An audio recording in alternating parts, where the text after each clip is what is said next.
Shalom, Bapak Ibu, Saudara sekalian yang dikasihi Tuhan. Senang rasanya kita bisa berjumpa kembali dalam ibadah online pada hari ini. Rasanya tak habis-habisnya kasih sayang Tuhan kepada kita. Apapun kondisi keadaan kita saat ini, percayalah Allah selalu beserta dengan kita. Allah Immanuel. Mari kita akan mulai ibadah online pada pagi hari ini. Kita akan masuk di dalam doa. Bapa Surgawi, kami ucap syukur ya Tuhan atas kemurahan-Mu, atas kasih-Mu Tuhan yang melimpah dalam hidup kami. Bapa, saat ini kami siap untuk datang kepada Engkau ya Tuhan, menghampiri hadirat-Mu. Oleh karena itu Bapa, kami mohon Kau menyucikan, menguduskan, melayakan kami Tuhan. Terlebih kami Tuhan hamba-hamba-Mu yang melayani. Sebelum kami melayani Engkau yang kudus, kuduskanlah kami ya Tuhan. Roh Allah yang memimpin dari awal sampai akhirnya. Bahkan hamba-Mu yang akan membawakan berita firman Tuhan, kiranya Engkau yang cengkeram dengan kuat kuasa darah. Terima kasih Tuhan Yesus, terima kasih. Jemaat-Mu siap untuk melayani, siap untuk membesarkan nama Tuhan, siap untuk memuji Engkau. Terima kasih Bapa Surgawi, terima kasih. Kami akan mulai di dalam nama Tuhan kami Yesus Kristus. Haleluya, amin. Haleluya.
besertaku.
Bersyukur ketika dia naik ke surga, dia tidak tinggalkan kita sendirian, namun dia mengirimkan penolong yang setia.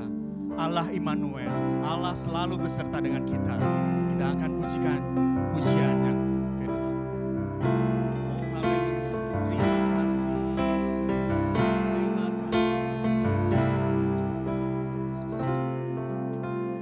Roh Kudus hadir di sini.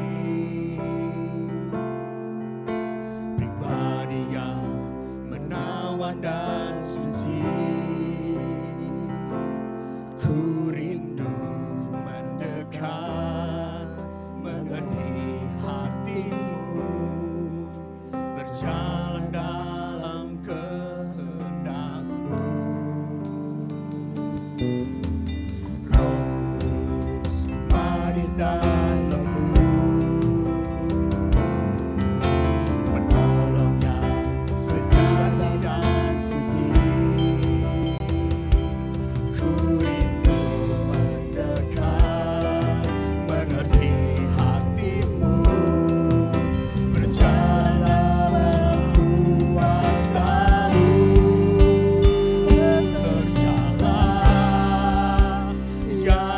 Kudus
dalam hidup kami ya Tuhan.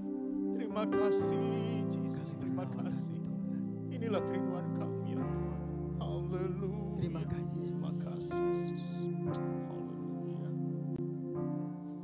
Bapa dalam surga, Bapa yang kami kenal di dalam nama Tuhan Yesus Kristus. Kami bersyukur Tuhan. Kami berterima kasih Tuhan. Karena kasih-Mu, karena lawatan-Mu, karena pertolongan-Mu Tuhan. Pada pagi hari Tuhan, biarlah kami urapi ya Tuhan dengan kuasa Roh Kudus-Mu Tuhan. Biar lawatan-Mu Tuhan memenuhi kami ya Tuhan. Urapi Tuhan Yesus, hamba-Mu yang akan menyampaikan sabda-Mu Tuhan. Kuduskan, layakkan Tuhan dengan kuasa Roh Kudus-Mu Yesus. Kami butuh Engkau Yesus. Kami perlu Engkau Yesus. Di dalam dunia yang fana ini Tuhan. Di dalam dunia yang penuh gejala ini Tuhan. Di dalam dunia yang penuh penderitaan ini Tuhan. Kami perlu Engkau. Kami perlu jamahan-Mu Tuhan. Kami perlu Roh Kudus-Mu Yesus. Lawat kami Tuhan dengan kuasa-Mu Tuhan. Urapi hamba-Mu Tuhan. Ya setiap apa yang disampaikan, setiap apa yang diutarakan Tuhan, benar-benar dari Engkau Tuhan. Roh Kudus-Mu bekerja. Roh Kudus-Mu bekerja pada kami semua Tuhan. Terima kasih Yesus, terima kasih. Kami serahkan doa kami ini Tuhan. Hanya di dalam nama kemurahan Tuhanku Yesus Kristus. Haleluya. Amin.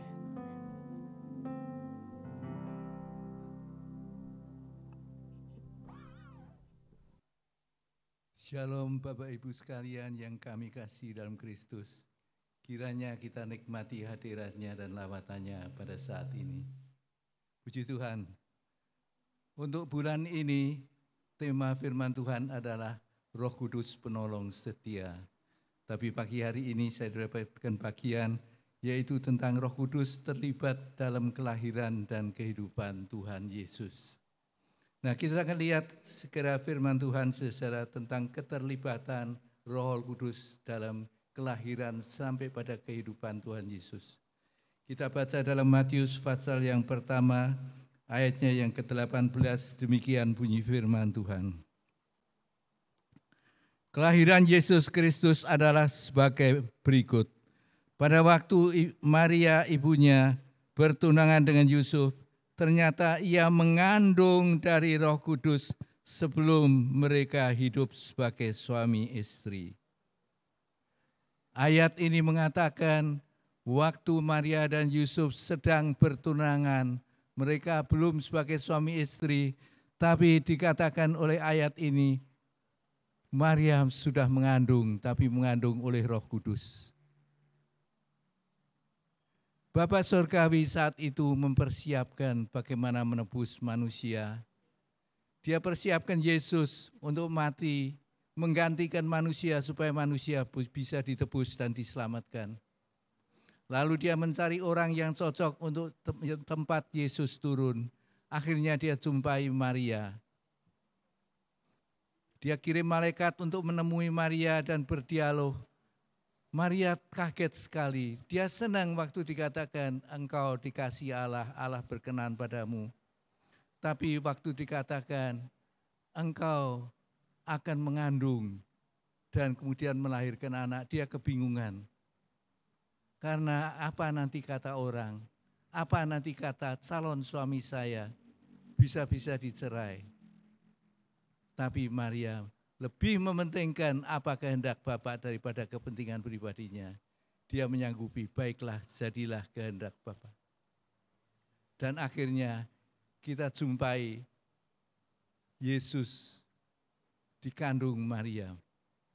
Nah, saudara, di sini kita lihat campur tangan Roh Kudus di dalam kelahiran Yesus. Kalau Bapak saat itu punya rancangan, dia mengutus Roh Kudusnya untuk datang pada Maria. Begitu juga pada kita pribadi-pribadi. Kalau Bapak punya rancangan, Dia akan utus Roh Kudus-Nya bekerja mungkin dalam hati, mungkin melalui pujian, mungkin melalui peristiwa. Bagaimana tanggapan kita? Seharusnya kalau kita mengerti itu kehendak Bapa, kita sukacita seperti Maria. Tapi kehendak Bapa itu belum tentu mulus. Maryam harus mengandung. Apa kata orang? Banyak orang melecehkan dia. Katanya anak Tuhan teladan. Kenapa pacaran kok sudah mengandung? Belum lagi Alkitab menceritakan dia hampir dicerai oleh Yusuf.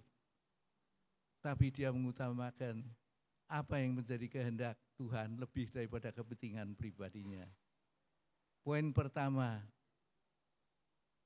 Roh Kudus sebagai utusan Bapa turut campur dalam masa kandungan sampai lahirnya Yesus Kristus.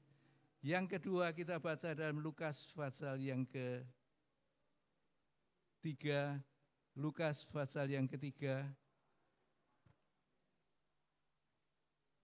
ayatnya yang ke-21 dan 22, demikian firman Tuhan. Ketika seluruh orang banyak itu telah dibaptis dan ketika Yesus dibaptis dan sedang berdoa, terbukalah langit dan turunlah Roh Kudus dalam rupa merpati atasnya. Dan terdengarlah suara dari langit, Engkaulah anakku yang kukasihi, kepadamulah aku berkenan.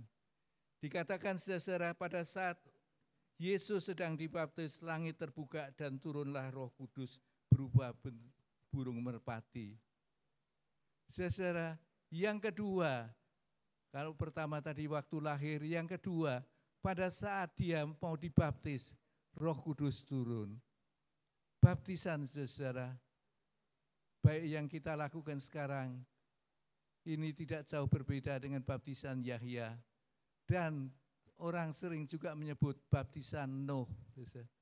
Yaitu saudara, baptisan itu memisahkan kehidupan lama. Zaman Nuh semua orang yang tidak mau bertobat, orang-orang yang berdosa mati. Tinggal orang-orang yang benar naik perahu itu dan selamat. Maka orang bilang di samping baptisan sekarang ini baptisan Yohanes, tapi orang menyebut juga baptisan Nuh. Karena menurut Paulus di dalam Roma pasal 6 dikatakan, melalui baptisan itu kita akan menjadi manusia baru. Manusia lama kita sudah gugur, mati, ditinggalkan. Kita masuk dalam kehidupan manusia baru.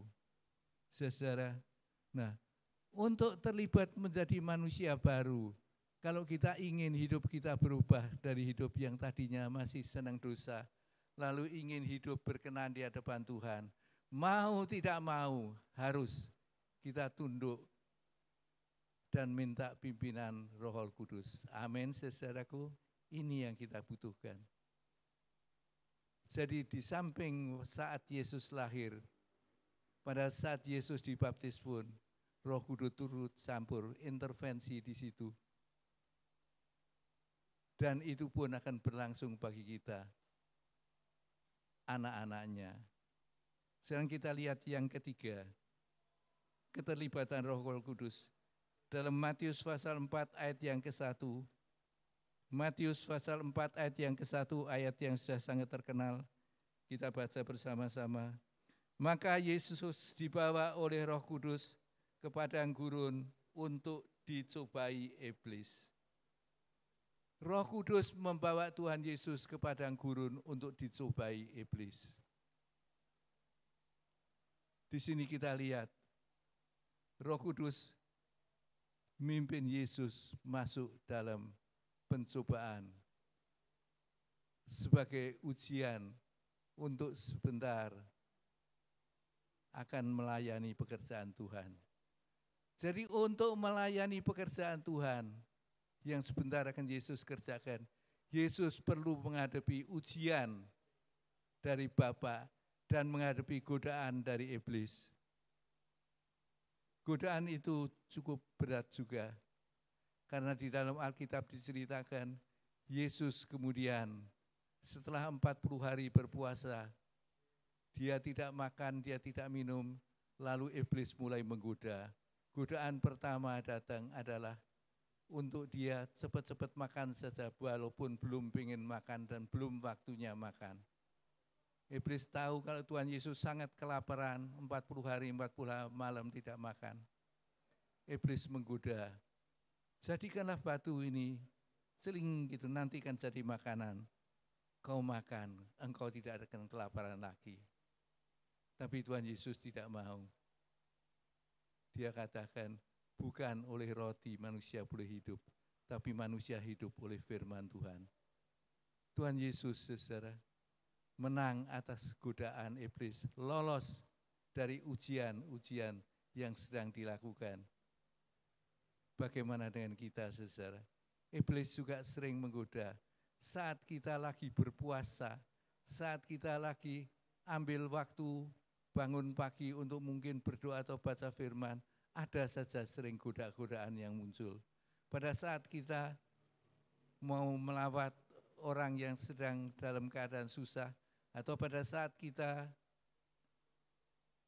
mau mengampuni orang yang sedang menyakiti hati kita, ada saja, saudara, hal-hal yang mengganjal. Iblis tidak ingin kita sangkal diri dan pikul salib.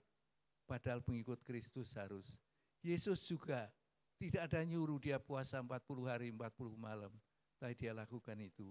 Iblis menggoda yang pertama, tidak ingin anak Tuhan pikul salib. Tidak ingin anak Tuhan menyangkal diri. Yang kedua godaannya, saudara saya hafal semua, yaitu dia membawa Yesus ke sotoh daripada rumah Allah dan menyuruh Yesus loncat. Pasti nanti akan dikirim malaikat untuk memapah engkau. Tapi Yesus tidak mau. Ini Yesus dipancing supaya bangga kesombongannya. Malaikat juga jatuh dulu juga karena kesombongan. Iblis juga akan memancing kita supaya kita dipuji-puji, dipuja, sehingga kita sombong dan jatuh.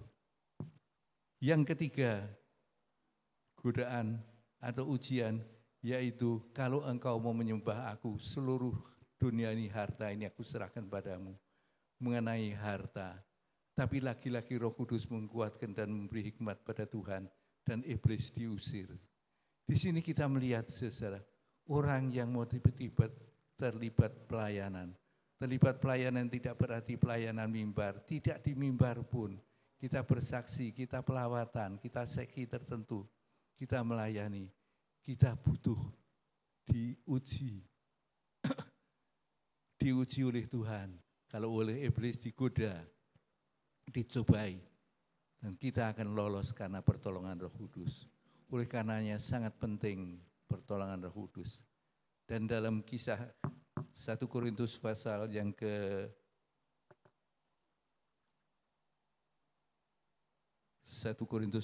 ke-10 kita baca ayatnya yang ke-38, begini bunyi firman Tuhan. Yaitu tentang Yesus dari Nazaret. Bagaimana Allah mengurapi dia dengan Roh Kudus dan kuat kuasa. Dia yang berjalan keliling sambil berbuat baik dan menyembuhkan semua orang yang dikuasai iblis, sebab Allah menyertai dia. Dikatakan Allah mengurapi dia dengan Roh Kudus dan dengan kuat kuasa untuk menyembuhkan orang-orang yang sakit. Saudara, waktu lahir ada Roh Kudus intervensi.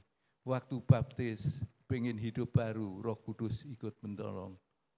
Waktu mau pelayanan, ditolong juga, saudara. Waktu dia dicobai oleh iblis. Dan waktu pelayanan, Roh Kudus membantu. Sehingga dikatakan orang-orang sakit semua disembuhkan. Setan diusir, orang mati dibangkitkan. Itulah keterlibatan Yesus. Keterlibatan Roh Kudus dalam kehidupan Yesus. Mulai dari dia sebelum lahir sampai dia matinya. Nah saudara, secara singkat saya sampaikan saja. Oleh karenanya waktu Yesus tahu dia bakal naik ke surga, dia pesan pada murid-muridnya, karena dia sadar iblis akan menggoda dan menyerang murid-muridnya. Dia mengatakan pada muridnya, tidak usah kita baca dalam Yohanes 16 ayat 13, bahwa Roh Kudus kalau ada padamu, dia akan memimpin engkau pada jalan kebenaran. Saudara, jadi kalau Roh Kudus memimpin kita, dia akan memimpin pada jalan kebenaran. Oleh karenanya, kita tidak perlu khawatir. Dan sebagai pesan sebelum dia diangkat, kalau kita baca dalam Kisah Rasul pasal 1 ayat yang keempat dan kelima, dikatakan demikian. Pada suatu hari ketika ia makan bersama-sama dengan mereka, ia melarang mereka meninggalkan Yerusalem dan menyuruh mereka tinggal menantikan janji Bapa yang demikian bunyinya. Telah kamu dengar daripadaku, sebab Yohanes membaptis dengan air, tetapi tidak lama lagi kamu akan dibaptis Roh Kudus. Tidak lama lagi kamu akan dibaptis dengan Roh Kudus, dikatakan firman Tuhan. Itu pesan Yesus pada murid-murid. Dia katakan, sebentar lagi aku bakal meninggalkan engkau. Tapi engkau tidak akan sendirian. Roh Kudus yang mendampingi aku terus sejak aku lahir, dia akan mendampingi engkau, akan menolong, yang akan mampu menolong engkau betul mengalami hidup baru. Mengalami pencobaan-pencobaan, dia akan memberikan kemenangan dan memberikan kuasa di dalam pelayanan untuk menyembuhkan orang sakit, membangkitkan orang mati, mengusir setan dan lain-lainnya. Tapi ingat, milikilah hati yang rindu.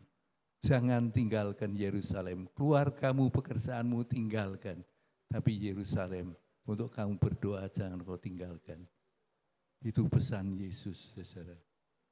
Nah, malam hari ini, saat ini saudara, kita telah mendengar firman Tuhan yang Yesus mulai dari bayi sampai terus, bahkan sampai dia kembali ke surga. Keterlibatan Roh Kudus itu tidak pernah lepas. Dan Tuhan menjanjikan Roh Kudus itu akan dipakai untuk mendampingi kita supaya kita bisa hidup berkemenangan, supaya kita layak dalam pelayanan dan berhasil oleh karena pimpinannya. Puji Tuhan, saudara. Saya harap firman Tuhan ini memberikan kerinduan kita untuk Roh Kudus pulih tinggal dalam diri kita. Kita sebentar akan nyanyikan nyanyian. Mengalirlah, ya Roh Kudus,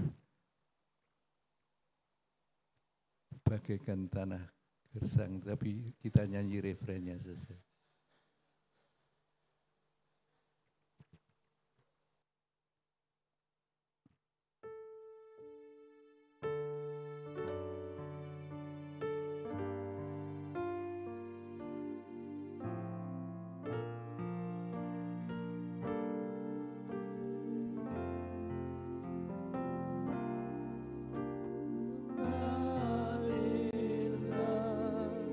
Kuasa Roh Kudus mengalirlah di tempat ini, mengalirlah, oh Roh Kudus,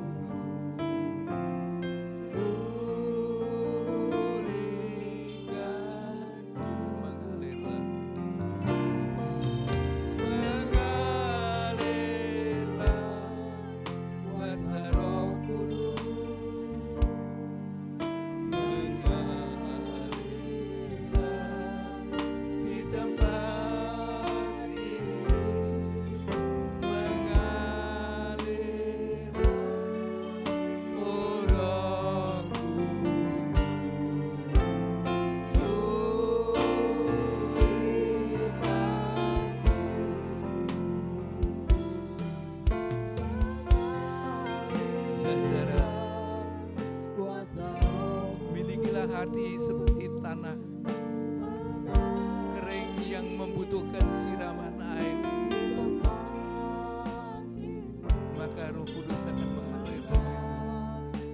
orang yang mempunyai kerinduan dalam hati untuk menerimanya. Roh Kudus siap untuk mendampingi kita sekalian. Kita nyanyikan dengan segenap hati. Mengalirlah kuasa Roh Kudus, mengalirlah di tempat ini, mengalirlah oh Roh Kudus.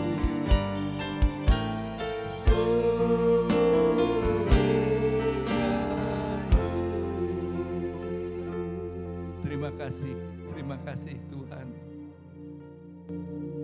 Firman-Mu telah membeberkan peristiwa di mana keterlibatan Roh Kudus ada senantiasa sejak Engkau dalam kandungan.